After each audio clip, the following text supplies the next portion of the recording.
تمنا کے ساتھ جیو، انشاءاللہ العزیز یہاں پر کوئی بال بیکا نہ ہوگا، اور اگر ہوگا تو حضور کی محبت میں ہوگا۔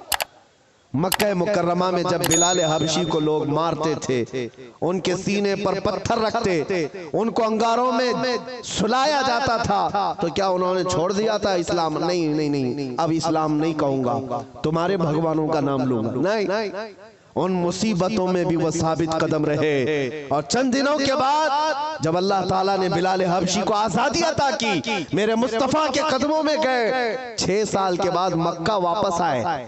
توجہ، 6 سال کے بعد مکہ جب رسول اللہ کے واپس آئے، مکہ فتح ہو چکا تھا، اور رسول اللہ نے بلال حبشی کو کعبے کی چھت پر چڑھایا تھا۔ دنیا دیکھ رہی تھی چند سالوں پہلے یہی وہ بلال ہے جن کو مکہ کی گلیوں میں رسی ڈال کر کے کھینچا جاتا تھا پیروں میں، اور آج یہی بلال خانہ کعبہ کی چھت پر ہے اذان دینے کے لیے۔ کتنی تبدیلی ہے یہ دنیا کو پتہ ہونا چاہیے۔ جو نبی کی محبت میں زخم کھاتا ہے، اللہ اس کی عزت کو خانہ کعبہ سے بھی بلند کر دیتا ہے۔ حضور کی محبت میں زخم کھایا ہے، حضور کی وفاداری میں ثابت قدم رہا ہے، تو اللہ نے کعبے کی چھت پر چڑھایا ہے۔ عزیزان گرامی وقار، آج اگر مصیبتیں آتی ہیں تو اعلیٰ حضرت کا یہ شعر یاد رکھ لینا۔ اعلیٰ حضرت نے بہت پیارے انداز میں ہمیں سمجھایا ہے، خوف نہ رکھ رضا ذرا، تو ہے عبد مصطفیٰ۔ خوف نہ رکھ رضا ذرا، تو ہے عبد مصطفیٰ، تیرے لیے امان ہے، تیرے لیے امان ہے۔ ہمارے لیے مقصد آج کی میری تقریر کا خلاصہ یہی ہے کہ انہیں جانا، انہیں مانا، نہ رکھا غیر سے کام، للہ الحمد میں دنیا سے مسلمان گیا۔ اے مسلمانوں، آج لے ان کی پناہ، آج مدد مانگ ان سے، کل نہ مانیں گے قیامت میں اگر مان گیا۔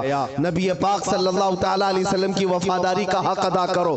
میرا کہنا صرف یہی ہے کہ جلسے بہت ہو چکے، رات بہت جاگتے ہو، اور لوگوں کے سامنے تمہارے نعرے، تمہارے جلوس سب بہت ہو گیا۔ عشق رسول کا مظہر بن کر کے کسی دن اگر تم کسی گلی سے بھی گزر جاؤ، مولا تمہاری خوشبو سے لوگوں کو اسلام کی طرف پھیر دے گا۔ اسلام کی طرف لوگ صرف تمہاری خوشبو سے آ جائیں گے، تمہاری تبلیغ کی بھی ضرورت نہیں ہوگی۔ بس شرط یہ ہے کہ تم محبت مصطفیٰ صلی اللہ علیہ وسلم کا پیکر بن کر کے تو نکلو، تمہارے اندر وہ تبدیلی آ جائے۔ ابھی مولانا آپ سے پوچھ رہے تھے، جلسے کا حصول یہی ہے کہ کاش اس جلسے میں کوئی بیٹھا ہوا غیرت مند جوان یہ عہد کرتا کہ میں میرے مصطفیٰ سے جان سے زیادہ محبت کرتا ہوں، میں میرے نبی سے جان سے زیادہ محبت کرتا ہوں۔ میں یہ جو کہہ رہا ہوں حقیقت ہے یا نہیں آپ کے ساتھ؟ آپ جان سے زیادہ محبت کرتے ہیں اپنے نبی سے؟ سب نہیں کرتے، یا پھر سو رہے؟ نبی پاک صلی اللہ تعالیٰ علیہ، میں ہاتھ اٹھانے کے لیے نہیں کہہ رہا، ارے میرے عزیزوں میں تو گردن کٹانے کی بات کر رہا ہوں۔ ہاتھ تو بہت چھوٹی چیز۔ کیا آپ نبی پاک صلی اللہ تعالیٰ علیہ وسلم سے اپنی جان سے زیادہ محبت کرتے ہیں؟ اگر حضور سے جان سے زیادہ محبت ہے تو کوئی جوان یہ عہد کرتا میرے نبی کو نشہ پسند نہیں تھا، میں کبھی نشے کے قریب نہیں جاؤں گا، میرے رسول کو کبھی گانے پسند نہیں تھے، میں گانے کبھی نہیں سنوں گا، ترک کر دوں گا۔ نبی پاک صلی اللہ تعالیٰ علیہ وسلم نے شراب کے لیے حرام فرمایا ہے، شراب تو دور کی بات ہے، کوئی چھوٹے سے ہلکے قطرے کو بھی میں ہاتھ نہیں لگاؤں گا، اس لیے کہ میرے آقا نے فرمایا شراب پینے والوں کو کل قیامت کے دن جہنمیوں کا خون اور پیپ کھولا کر کے پلایا جائے، ہم میں سے کوئی وہ عذاب سہنے کے قابل نہیں۔ یہ عہد کر کے اٹھتا تو یہ حقیقت میں عشق رسول کا مظاہرہ ہوتا، یہ حضور سے محبت کا ہدیہ ہوتا، لیکن ہوتا یہی ہے کہ تمہارے اندر نعرے لگانے کی طاقت بہت زیادہ ہے، اور حضور پاک صلی اللہ تعالیٰ علیہ وسلم کے لیے مر مٹنے کی بات کرنے کا جذبہ بھی ہے، لیکن اپنی زندگی میں بدلاؤ لانے کا جذبہ کیوں نہیں؟